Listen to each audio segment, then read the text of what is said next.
नमस्कार विद्यार्थी मित्रांनो, मी मनोज भाकरे गुरुकुंज आय एस फाउंडेशनच्या या यूट्यूब चॅनलवर तुमचं सर्वांचं अगदी मनापासून स्वागत करतो. मित्रहो, आपण आज राज्यसेवा पूर्व आणि मुख्य परीक्षेच्या दृष्टिकोनातून इंडियन पॉलिटीतील राष्ट्रपतीशी संबंधित राष्ट्रपतीचा नकाराधिकारपणा. मित्रांनो, आपल्या सर्व स्पर्धा परीक्षांच्या दृष्टिकोनातून राष्ट्रपती हा एक अतिमहत्त्वाचा टॉपिक आहे आणि त्याच्यामध्ये राष्ट्रपतीचे अधिकार हे पूर्व आणि मुख्य परीक्षेसाठी अतिशय डिटेलमध्ये अभ्यासावे लागतात. राष्ट्रपतीचे व्हेरिएबल अधिकार आपण पाहतो, जसं अध्यादेश आहे कलम 123, क्षमादानाचा अधिकार आहे आर्टिकल 72, तसाच एक राष्ट्रपतीचा नकाराधिकार आहे. मस्त आहे, मजेशीर आहे. पहा, नकार अधिकार. नकार या शब्दाची जर संधी केली म्हणजे याला जर फोडलं तर तुम्हाला दोन शब्द मिळते, एक नकार आणि दुसरा अधिकार. नकार म्हणजे नाही म्हणणे, हो ना, नकार म्हणजे नाही म्हणणे. परंतु आपल्याला इंडियन पॉलिटीमध्ये याचा अर्थ घ्यायचा आहे संमती नाकारणे. संमती नाकारणे, संमती नाकारण्याचा अधिकार. म्हणजे राष्ट्रपतीचा जो नकाराधिकार आहे तो संमती नाकारण्याचा अधिकार आहे किंवा नाही म्हणण्याचा अधिकार आहे. कशाला, हे पण महत्वाचं आहे. कशाला संमती नाकारण्याचा अधिकार? तर बाब साधी सरळ बाब आहे. एखाद्या विधेयकाला किंवा आपण त्याला बिल म्हणतो, एखाद्या विधेयकाला संमती नाकारण्याचा अधिकार. एखाद्या विधेयकाला संमती नाकारण्याचा अधिकार. जर एखाद्या विधेयकाला राष्ट्रपतीने जर संमती नाकारली तर ते विधेयक तिथे संपुष्टात येईल आणि संपुष्टात जर आलं तर तो त्याचा कायदा होणार नाही. याचा परिणाम काय होईल? याचा कायदा होणार नाही. कायदा होणार नाही. तर इन शॉर्ट, राष्ट्रपतीचा नकाराधिकार म्हणजे लोकसभा आणि राज्यसभेने पारित केलेल्या विधेयकाला संमती नाकारणे. ओके, संमती नाकारणे किंवा संमती रोखून धरण्याचा जो राष्ट्रपतीचा अधिकार आहे त्याला तुम्ही राष्ट्रपतीचा नकाराधिकार किंवा वेटो म्हणता. वेटो हा लॅटिन वर्ड आहे आणि या वर्डचा अर्थ जो आहे नाही म्हणणे असाच आहे. ओके ना, चालेल. ते इंडियन कॉन्स्टिट्यूशनमध्ये याची तरतूद कुठे आहे तर थोडं कॉन्स्टिट्यूशनल बघू. हे तर साधा सरळ शब्द आपण फक्त फोड केली आहे. घटनेत याची तरतूद कुठे आहे, काय आहे? जसे इतर अधिकार बघा, एक बाब महत्वाची. तसे इंडियन कॉन्स्टिट्यूशनमध्ये राष्ट्रपतीचे अधिकार सखोलीरित्या दिलेले आहेत. ओके ना, परंतु राष्ट्रपतीचा नकाराधिकार या शब्दानं कुठलाही अधिकार इंडियन कॉन्स्टिट्यूशनमध्ये नाही. काय म्हणतो आम्ही? वेटो पॉवर ऑफ प्रेसिडेंट म्हणून इंडियन कॉन्स्टिट्यूशनमध्ये कोणतीच तरतूद नाही. जसं आपण म्हणतोय ना, हा अधिकार आहे, मानतोय हा अधिकार आहे, परंतु अशी सेपरेट तरतूद इंडियन कॉन्स्टिट्यूशनमध्ये नाही. ते कुठे आपण पाहू. जसं आपण म्हणतो ना, रे आपण संघराज्य आहे, परंतु संघराज्य शब्द घटनेत आहे का? राज्याचा संघ आहे. ज्युडिशियल रिव्ह्यू तो आपण संरचनेचा भाग मानतो, परंतु घटनेत कुठेतरी शब्द आहे का? न्यायिक पुनर्विलोकन आहे का? कुठं नाही आहे. अर्थ निघतात तसे सेम केस बोलतात. नकाराधिकार म्हणून स्वतंत्र अधिकार इंडियन कॉन्स्टिट्यूशनमध्ये राष्ट्रपतीचा नाही आहे. परंतु तुम्ही कलम 111चा जर विचार केला, कलम 111, तर इथे तुम्हाला राष्ट्रपतीचा नकाराधिकार दिसून पडतो कलम 111. तर कसा काय पाहू. तर एक लक्षात घ्या, आपलं कायदेमंडळ, देशासाठी कायदा कोण करतो? नकाराधिकार तुमचा कायद्याशी संबंधित आहे ना, आताच पाहिलं आपण. तर देशासाठी कायदा कोण करतो? तर देशासाठी कायदा करण्याचं काम आहे कायदेमंडळाचं, किंवा आपल्या बोली भाषेत आपण त्याचा संसद म्हणतो, की ज्याची व्याख्या इंडियन कॉन्स्टिट्यूशनच्या आर्टिकल 79 मध्ये दिसते, की ज्याच्यामध्ये एक कनिष्ठ सभागृह असेल लोकसभा, एक वरिष्ठ सभागृह असेल राज्यसभा, आणि लक्षात घ्या, संसद या शब्दामध्ये किंवा आर्टिकल 79 नुसार जी व्याख्या संसदेची, त्यामध्ये तिसरा जो कॅरेक्टर आहे ते म्हणजे देशाचे महामहिम म्हणजे राष्ट्रपती. लक्षात घ्या, कायदेमंडळ या शब्दामध्ये हे तिघ पण होतं. बरेचशा वेळेस आपण लोकसभा आणि राज्यसभाच कन्सिडर करतो.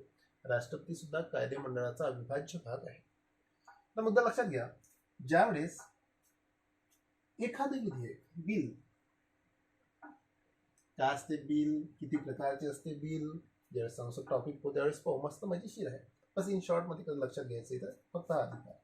जेव्हा एखादं बिल दोन्ही गृहामध्ये पारित होते, लोकसभेत आलं पारित झालं, राज्यसभेत आलं पारित झालं, आणि जेव्हा राष्ट्रपतीकडे येते तर आर्टिकल 111 नुसार राष्ट्रपतीकडे 3 पर्याय आहे. राष्ट्रपतीकडे 3 पर्याय आहे. कोणचे कोणचे? राष्ट्रपती त्याला संमती देईल, संमती नाकारेल किंवा पुनर्विचारार्थ परत पाठवेल.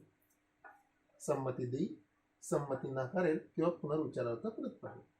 कलम 111 मध्ये राष्ट्रपतीकडे कोणतेही विधेयक जे आलेल्या दोन्ही गृहाने पारित केल्यानंतर तर राष्ट्रपती ह्या 3 पर्यायापैकी एक पर्याय वापरेल.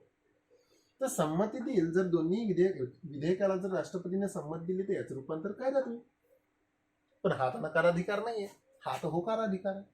हा होकार आहे, हा नकाराधिकार मध्ये मोडणार नाही. आपल्याला नकाराधिकार पाहायचा आहे. जर राष्ट्रपतीने संमती नाकारली तर याचं कायद्यात रूपांतर होणार नाही. आणि जर राष्ट्रपतीने त्याला पुनर्विचारार्थ पाठवलं असेल तर इंडियन कॉन्स्टिट्यूशन मध्ये एक तरतूद आहे, राष्ट्रपती केंद्रीय कायदेमंडळानं पारित केलेलं एखादं विधेयक केवळ एकदा पुनर्विचारार्थ पाठवू शकते.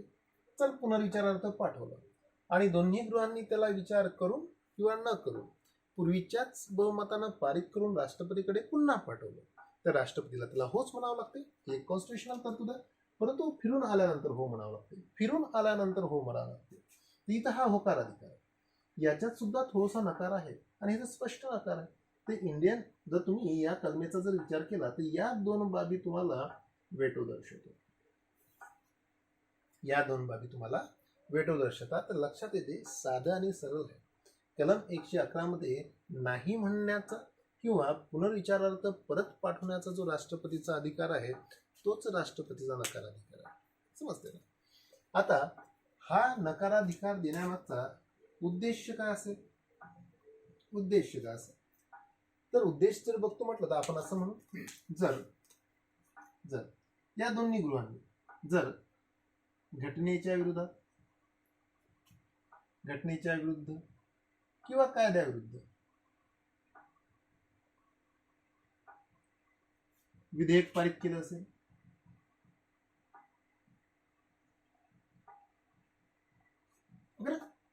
लॉजिकल बाब, लोकसभा आणि राज्यसभेने एखादा कायदा तर पारित केलाय पण तो घटनेच्या विरुद्धात आहे असं राष्ट्रपतीला वाटत आहे, किंवा या दोघांनी घाई गडबडीने कसं पण विधेयक पारित करून दिलं आणि राष्ट्रपतीला ते जाणवलं असेल तर राष्ट्रपती त्याला नाकारू शकते किंवा पुनर्विचारार्थ पाठवू शकते. एम लक्ष्मीकांत सांगते या बाबी. परंतु प्रॅक्टिकली असं होणार नाही. प्रॅक्टिकली असं होणार नाही कारण राष्ट्रपती जे कामकाज करतात हे आपले सर्वस्वी कामकाज कार्यकारी मंडळाच्या सल्ल्याने करतात. 1974चा सुप्रीम कोर्टचा निर्णय की इंडियन कॉन्स्टिट्यूशनमध्ये जिथं जिथं जसे जसे राष्ट्रपतीचे अधिकार असेल ते सर्वच्या सर्व अधिकार कार्यकारी मंडळाच्या सल्ल्यानेच वापरले जाते. राईट, लॉजिकल गोष्ट. म्हणजे इथे राष्ट्रपतीला जर हा म्हणा की हा म्हणा कोणतीही बाब अप्लाय करायची असेल तर कार्यकारी मंडळानंच वागावं लागेल. तर असं थेरॉटिकल आपण बोलू शकतो की घटनेच्या विरोधात कायदा असेल तर राष्ट्रपतीला तसं जाणवलं असेल किंवा घाईगडबडीनं संसदेनं कायदा पारित केला असेल तर या ठिकाणी विचार करून राष्ट्रपती हे 2 अप्लाय करू शकतात. हे याच्या मागचा उद्देश असेल नकाराधिकाराचा. ठीक आहे, असो. याचे प्रकार लक्षात येतं. इंडियन कॉन्स्टिट्यूशन मध्ये कुठे तरतूद आहे? आर्टिकल 111 मध्ये स्वतंत्र तरतूद नाही वेटोची. ठीक आहे ना. नकाराधिकाराचे प्रकार. जर तुम्ही जगभराच्या राष्ट्रपतीचा जर विचार केला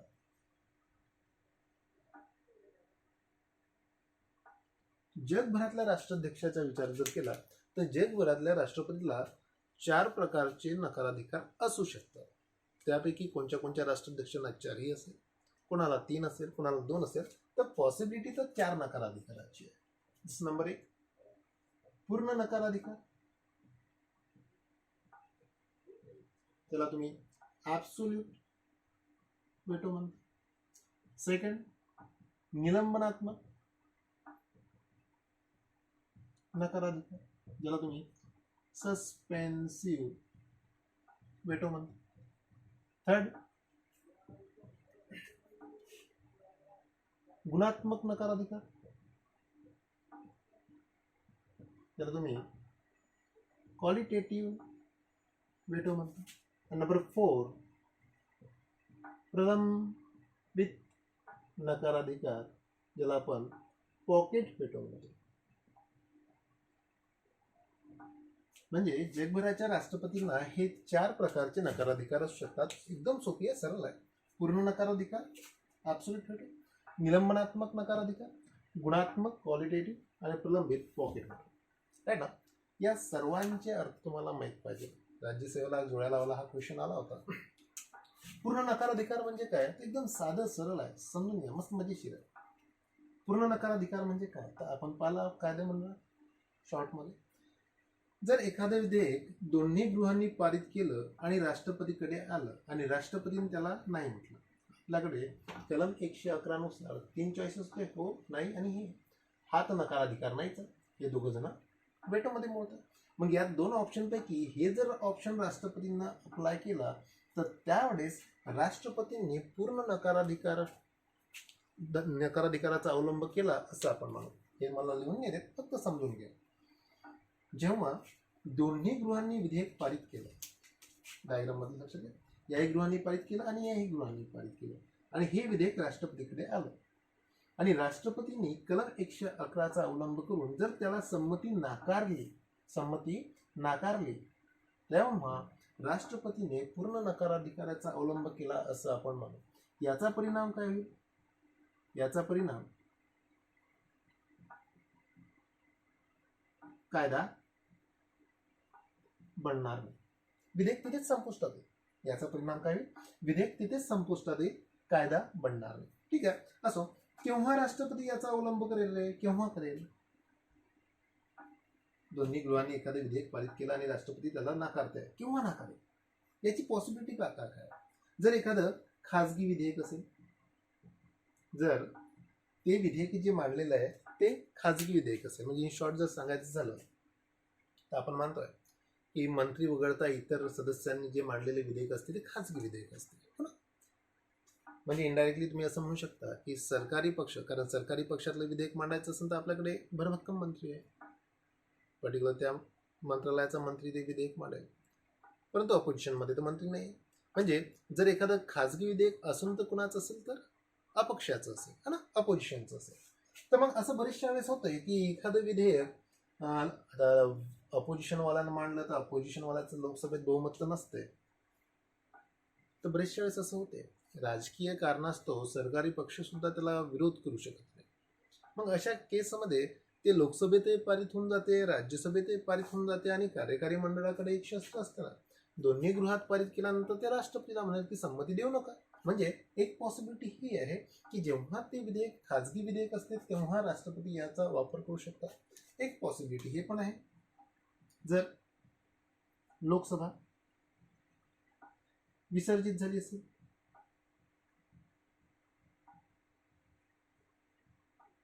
जर लोकसभा विसर्जित झाली असेल, और म्हणतोय पुन्हा एक पॉसिबिलिटी, कारण लोकसभा विसर्जित झाल्यानंतर ही नव्यानं दुसरं मंत्रिमंडळ येणार आहे.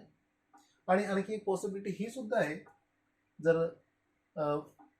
मंत्रिमंडळ विश्वास धारण करत नाही आहे आणि मंत्रिमंडळ जर विश्वास धारण करत नाही म्हणजे अपोजिशन मध्ये कोण ना कोणी विश्वास धारण करणार आहे, है ना, मंत्रिमंडळ पालटलं असेल, म्हणजेच काय तिथे काय झालं, मंत्रिमंडळ बदललं. तर दुसरी केस ही पण म्हणू शकतो आपण, जर मंत्रिमंडळ बदललं असेल. पण ही केस केव्हा रे? ही केस केव्हा? राष्ट्रपती केव्हा नाही म्हणते? जर दोन्ही गृहांनी एखादं विधेयक पारित केलं आणि विधेयक पारित केल्यानंतर राष्ट्रपतीच्या संमतीच्या पूर्वी लोकसभा विसर्जित झाली असेल किंवा मंत्रिमंडळ बदललं असेल, तर या दोन्ही केसमध्ये नवीन मंत्रिमंडळ येत आहे. मग साधी गोष्ट आहे, राष्ट्रपतीने संमती द्यायची आहे आणि जे विधेयक जे पारित झालेलं आहे ते जुन्या कार्यकारी मंडळानं पारित केलेलं आहे. आता अर्थातच जुनं कार्यकारी मंडळ आणि आलेलं नवीन कार्यकारी मंडळ याच्यामध्ये पॉलिसीमध्ये तर बदल असणारच आहे. तर मग बरेचशा वेळेस असं होते की जुनं कार्यकारी मंडळाचं कामकाज नवीन कार्यकारी मंडळ समोर घेऊन चलत नाही. ओके ना. मग या दोन्ही केसमध्ये नवीन कार्यकारी मंडळ राष्ट्रपतीला संमती देईल की विधेयकाला संमती देऊ नका. तर या 2 केसेसमध्ये राष्ट्रपती पूर्ण नकाराधिकारचा अवलंब करू शकतात. तर ठीक आहे, चालेल, सोपी होती. दोन्ही गृहांनी पारित केलेल्या विधेयकाला संमती जर राष्ट्रपती नाकारत असेल तेव्हा राष्ट्रपतीने पूर्ण नकाराधिकाराचा अवलंब केला असं आपण मानू. याच्यासाठी 2 केसेस या लक्ष पाठच करा. 2 केसेस तुम्ही पाठ करून घ्या.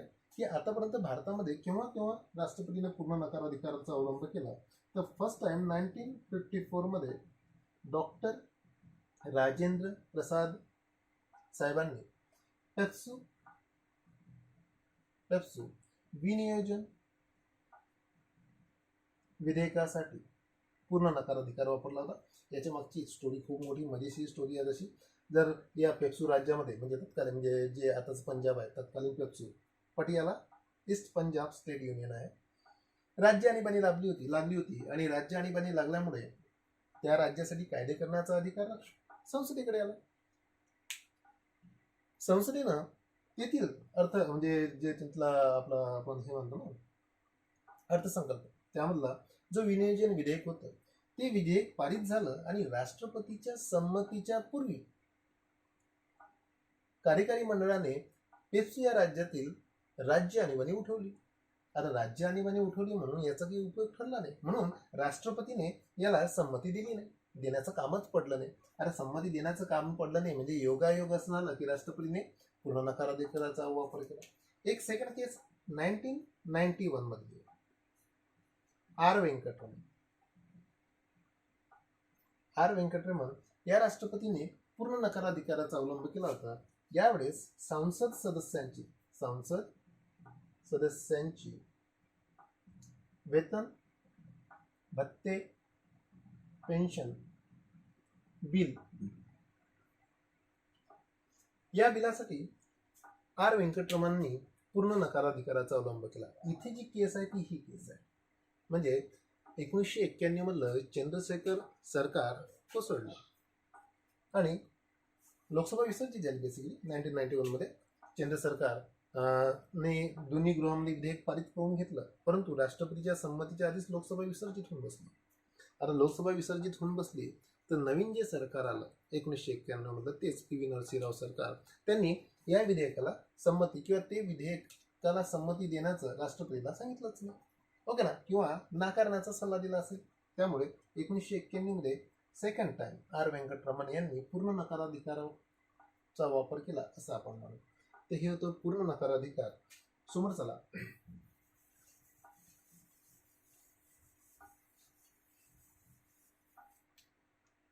निलंबनात्मक नकाराधिकार. हा पण छान आहे बघ. काय म्हणतो, जर एखादे विधेयक दोन्ही गृहांनी पारित केलं आणि राष्ट्रपतीकडे आलं, याचा वापर इथं झाला, याचा वापर इथं होतो. दोन्ही गृहांनी पारित केलेल्या विधेयकाला जर राष्ट्रपतीने पुनर्विचारार्थ परत पाठवलं असेल तेव्हा राष्ट्रपतीने निलंबनात्मक नकाराधिकाराचा वापर केला असं आपण मानतो.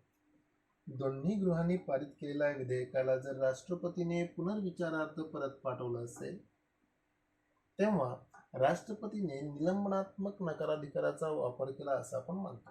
आता तुम्हाला कॉन्स्टिट्युशनल तरतूद एक बाब बोललाय की राष्ट्रपती एखादे विधेयक केवळ एकच वेळा पुनर्विचारार्थ पाठवू शकते. केंद्रीय कायदे मंडळाचं बरं हे महत्वाचं, कारण राज्य विधिमंडळाचं विधेयक कितीही वेळा पुनर्विचारार्थ पाठवू शकते. केंद्रीय कायदे मंडळाचं विधेयक एकच वेळा पुनर्विचारार्थ पाठवू शकते.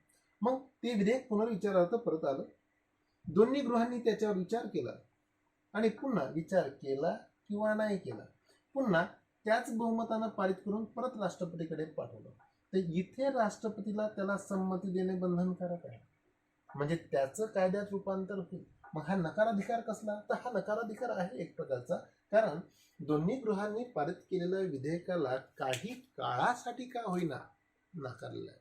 कारण राष्ट्रपतीनं हो, अरे साधी गोष्ट आहे ना रे. आता या केसमध्ये कशी गोष्ट होती, तुम्हाला जर समजा मोबाईल पाहिजे आणि तुम्ही बाबाजवळ गेले, बाबा मला मोबाईल पाहिजे, बाबा म्हणते नाही, म्हणजे बाबांना पूर्ण नकाराधिकार वापरला. या केसमध्ये कसं आहे, तुम्ही बाबाजवळ गेले आणि बाबाला म्हणता बाबा मला मोबाईल पाहिजे, बाबा म्हणते थांब 2 महिने. तुम्ही काय अर्थ काढता, आपण हाच अर्थ काढतो की बुड्याला पैसे द्यायचे नाही म्हणजेच काय नकाराधिकार आहे. सेम केस आहे यार, किती तीच कंडिशन झाली ना. दोन्ही गृहांनी पारित केलेलं आहे विधेयक, राष्ट्रपतीकडे आलाय, राष्ट्रपती म्हणजे नाही सध्या परत घेऊन जा, म्हणजे साधी गोष्ट 6 महिन्यापर्यंत विधेयक तर रेंगाळलेलं आहे, म्हणजे 6 महिन्यापर्यंत त्याला नाहीच म्हटलेलं आहे, म्हणजे हा सुद्धा नकाराधिकार आहे. शब्दशः घेतलं निलंबन, सस्पेंड, आपण म्हणू शकतो की इथे राष्ट्रपतीनं ते विधेयक 6 महिन्यापर्यंत सस्पेंड करून ठेवलेलं आहे है ना. ज्यावेळेस ते पुनर्विचारानंतर त्यांच्याकडे येईल त्यावेळेस त्यांना संमती देणं बंधनकारक असेल तेव्हा असेल, पण तिथपर्यंत ते विधेयक थांबलेलं आहे ना. तर हे जे विधेयक आहे, हे जो व्हेटो आहे, हा आहे निलंबनात्मक नकाराधिकार. सोपी आहे. दोन्ही गृहांनी पारित केलेल्या विधेयकाला जर राष्ट्रपतीने पुनर्विचारार्थ पाठवलं आणि दोन्ही गृहाने त्या विधेयकावर विचार करून ते राष्ट्रपतीकडे पुन्हा परत पाठवलं तर राष्ट्रपतीला त्याला संमती देणे बंधनकारक आहे. यालाच पॅरलल मी हा घेतो, महत्वाचा. आता मुद्दा पहा, हीच केस सेम इथे आहे पण थोडासा डिफरंट आहे. पण काय म्हणतो, गुणात्मक नकाराधिकारामध्ये जेव्हा दोन्ही गृहांनी हे विधेयक पारित केलं, दोन्ही गृहांनी विधेयक पारित केलं आणि राष्ट्रपतीकडे आलं आणि राष्ट्रपतीने ते पुनर्विचारार्थ परत पाठवलं. गुणात्मक नकाराधिकारामध्ये तेच केस आहे आणि निलंबनात्मक नकाराधिकारामध्ये तेच केस आहे. थोडासा डिफरंट आहे. हळूवार आहे का व्यवस्थित आहे का, कारण हे डिस्क्रिप्शन लिहून नेले. निलंबनात्मक नकाराधिकारामध्ये केस होती की दोन्ही गृहांनी पारित केलेले विधेयक राष्ट्रपतीने पुनर्विचाराकरता पाठवलं. ओके. आता इथे मी एक बाब म्हणतो, या गृहांनी विचार करून किंवा न करता पुन्हा त्याच जुन्या बहुमताने विधेयक पारित करून राष्ट्रपतीकडे पाठवलं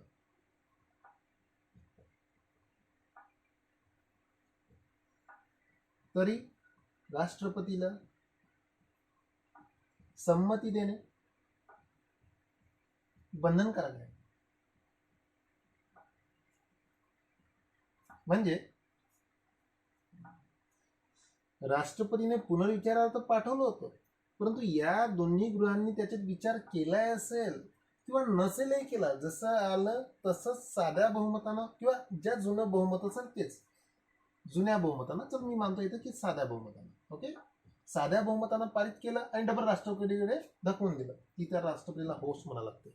म्हणजे लक्षात घ्या, राष्ट्रपतीला काहीतरी अडचण आली होती म्हणून त्यांनी पुनर्विचारार्थ पाठवलं होतं, परंतु संसदेनं त्या गोष्टीचा विचार जरी नाही केला आणि तसंच जरी राष्ट्रपतीकडे पाठवलं तरीही राष्ट्रपतीला त्याला संमती देणे बंधनकारक आहे.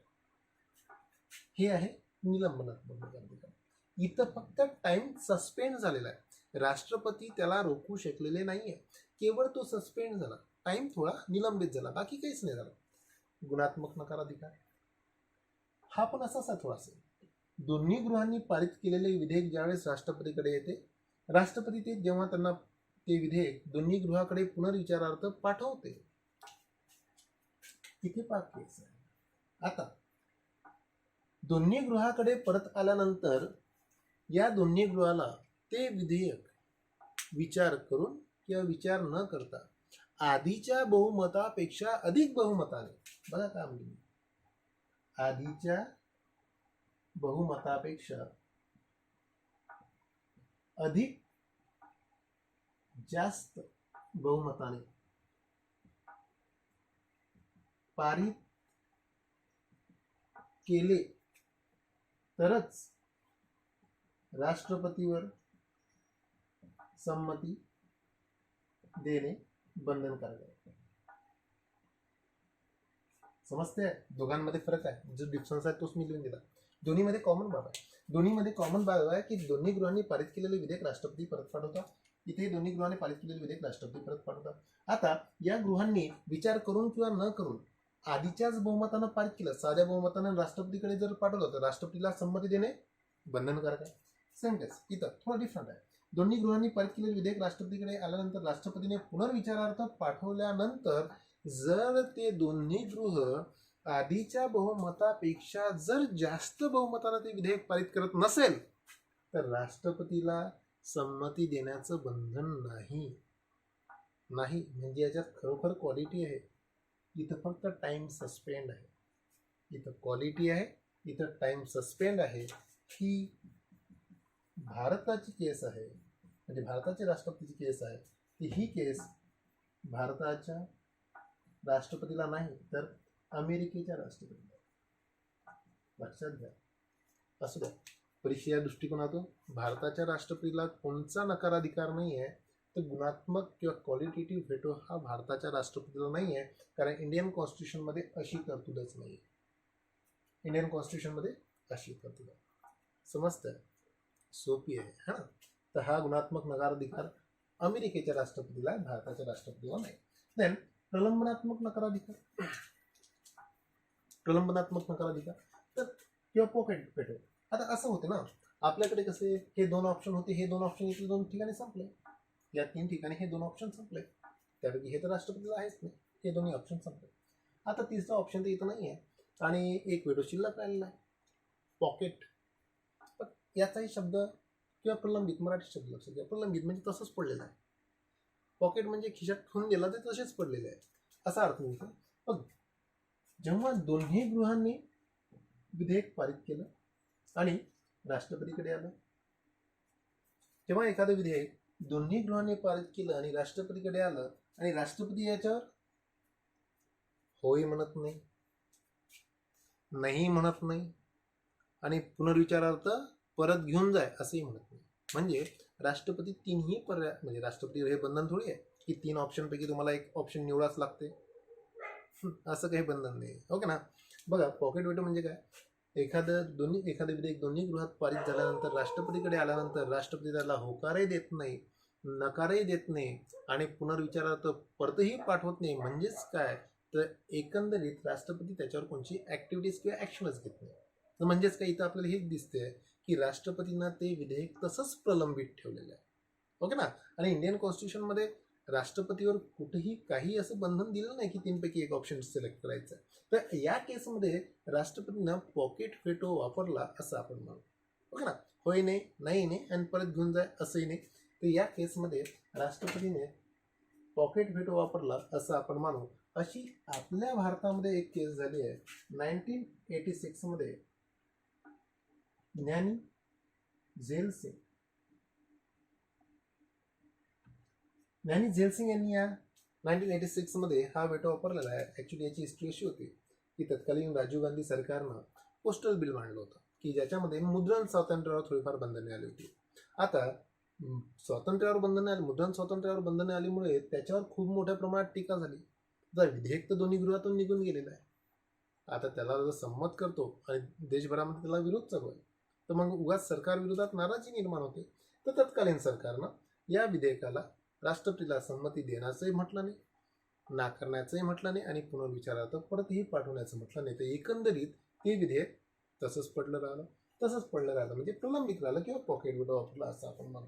या 4 केसेस आहे, एकदम सरळ आहे. दोन्ही गृहांनी पारित केलेल्या विधेयकाला राष्ट्रपतींनी संमती नाही म्हटलं. इथे आणि इथे दोन्ही ठिकाणी सेम केस आहे.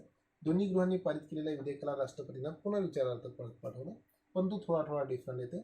इथं साध्या बहुमताने राष्ट्रपतीचा हा नकाराधिकार फेटाळला जातो, इथे साध्या बहुमतानं होत नाही, आधीपेक्षा जास्त बहुमतानं पारित केला तरच राष्ट्रपतीला हो म्हणणे बंधनकारक आहे. आणि इथे जर एखाद्या विधेयकाला राष्ट्रपती होई म्हणत नाही, नाही म्हणत नाही आणि परत घेऊन जा असंही म्हणत नाही, तर त्या केसमध्ये राष्ट्रपतीने हा व्हेटो वापरला असं आपण म्हणू. ही केस जी आहे 1954 मध्ये आणि 1991 मध्ये doctor Rajendra Prasad then R Venkataraman यांनी वापरला. पॉकेट व्हेटोच आहे 1986 मध्ये ज्ञानी झैल सिंग यांनी वापरला. तर हे एकंदरीत राष्ट्रपतीच्या नकाराधिकार संबंधित प्रकार. आणखी अति महत्वाचे टॉपिक आहे याच्या संबंधित जे क्वेश्चन म्हणू शकता 5 मिनिटात पटपट बघा. धनविधेयका संबंधित कोणचा नकाराधिकार राष्ट्रपतीचा असेल? भारताच्या राष्ट्रपतीची गोष्ट करतोय. धनविधेयकासाठी नकाराधिकार. तर तुम्हाला हे धनविधेयक आर्टिकल 109 आणि 110 मध्ये दिसेल. याला आपण सेपरेटली पाहू, मजेशीर आहे ज्यावेळेस त्यावेळेस. इथे शॉर्टमध्ये नकाराधिकार संबंधित पहा धनविधेयक. तर धनविधेयका संबंधित एक घटनात्मक स्थिती तुम्हाला एक बाब माहित असेल की धनविधेयक राष्ट्रपती कधीही पुनर्विचारार्थ परत पाठवू शकत नाही. पुन्हा धनविधेयक राष्ट्रपती कधीच पुनर्विचारार्थ परत पाठवू शकत नाही.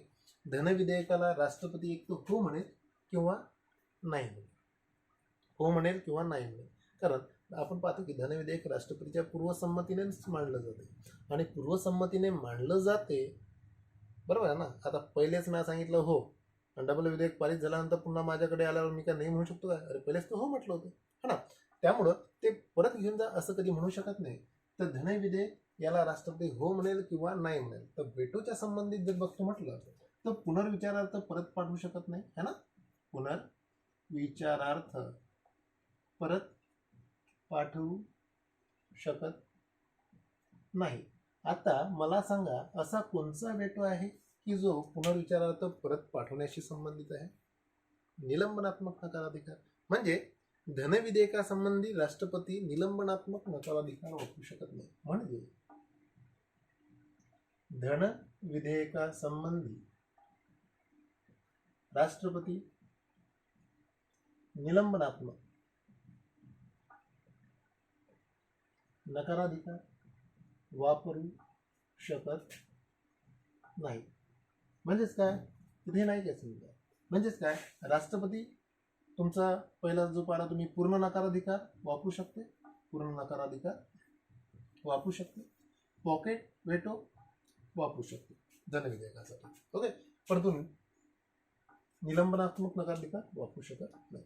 सेकंड केस, घटनादुरुस्ती विधेयक. घटनादुरुस्ती विधेयकासंबंधी तर एक लक्षात घ्या, 24वी घटनादुरुस्ती 1971 नुसार घटनादुरुस्ती विधेयकाला संमती देणे राष्ट्रपतीवर बंधनकारक आहे. ओके ना. 24वी घटनादुरुस्ती 1971 नुसार घटनादुरुस्ती विधेयकाला संमती देणे राष्ट्रपतीला बंधनकारक आहे. म्हणजे घटनादुरुस्ती विधेयकासाठी राष्ट्रपतीकडे राष्ट्रपतीला कोणताही नकाराधिकार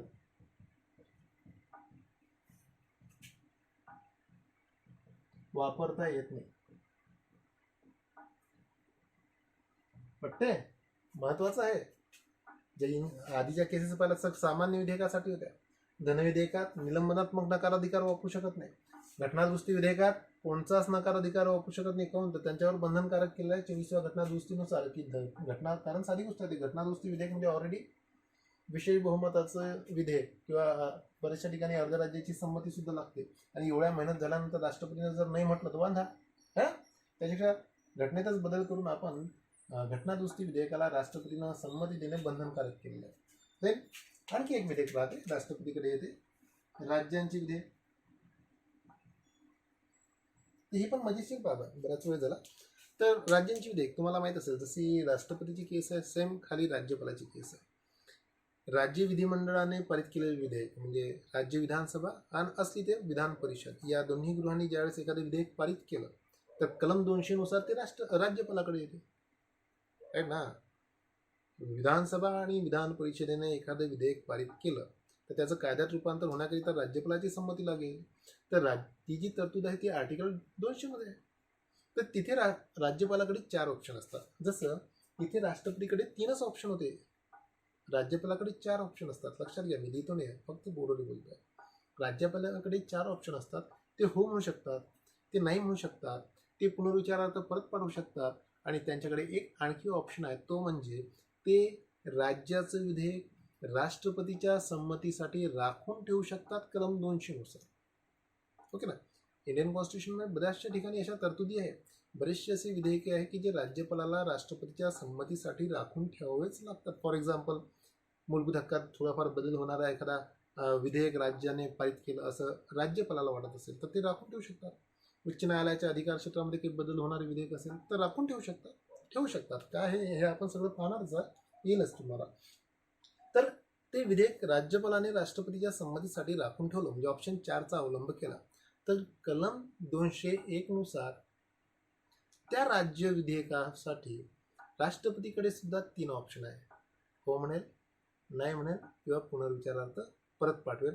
तर लक्षात घ्या, राज्याची जी विधेयक आहे या संबंधित राष्ट्रपतीला पूर्ण नकाराधिकार आहे. त्यानंतर निलंबनात्मक नकाराधिकार, आहे आणि पॉकेट नकाराधिकार सुद्धा आहे. पॉकेट नकाराधिकार सुद्धा आहे. आणि इथला जो हा निलंबनात्मक नकाराधिकार आहे हा व्यापक आहे. एक डिफरन्स लक्षात घ्या. मस्त मजेशीर आहे. आपला केंद्रीय कायदेमंडळानं किंवा लोकसभा आणि राज्यसभा या गृहांनी पारित केलेले विधेयक राष्ट्रपती केवळ एकच वेळा पुनर्विचारार्थ पाठवू शकते. परंतु कलम 200 नुसार राज्यपालानं जे राखून ठेवलेले विधेयक आहे ते विधेयक राष्ट्रपती कितीही वेळा पुनर्विचारार्थ पाठवू शकते. मोस्ट इम्पॉर्टंट आहे. केंद्रीय कायदेमंडळाचं विधेयक फक्त एकच वेळा पुनर्विचारार्थ पाठवू शकते, तर राज्य विधिमंडळाचं जे विधेयक आहे ते राष्ट्रपती कितीही वेळा पाठवू शकते. इथे लक्षात घ्या, राज्याची जी विधेयक आहे याच्या संबंधित राष्ट्रपतीला पूर्ण, निलंबनात्मक आणि पॉकेट हे तिन्ही प्रकारचे नकाराधिकार आहेत. हे सर्व इम्पॉर्टंट आहे. हे सगळे टॉपिक इम्पॉर्टंट आहे. तर मित्रो, हा होता नकाराधिकार. तुम्हाला निश्चितच मजा आली असेल. तर असेच मी येत्या काही दिवसानंतर, जसं आपण गुरुकुंज IAS फाउंडेशननं जनरल सायन्सची लेक्चर सिरीज सुरू केली, मी उद्या किंवा परवापासून सुद्धा इंडियन पॉलिटिक्सची सुद्धा लेक्चर सिरीज सुरू करतो आहे. ॲज अ डेमो लेक्चर होता. तर याला जर तुम्हाला आवडलं असेल, निश्चितच आवडलं असेल, त्याला लाईक करा, शेअर करा आणि सबस्क्राईब करायचं विसरू नका. आणि सर्वात महत्त्वाचं, ही आपली लेक्चर सिरीज असल्यामुळे जे डेलीचे जे व्हिडिओ येतात ते तुम्हाला त्याचं नोटिफिकेशन येण्याकरिता सबस्क्राईबच्या जे बाजूनं म्हणजे बेल आयकॉन आहे त्याला दाबण्याचं बिलकुल विसरू नका. धन्यवाद. जय हिंद.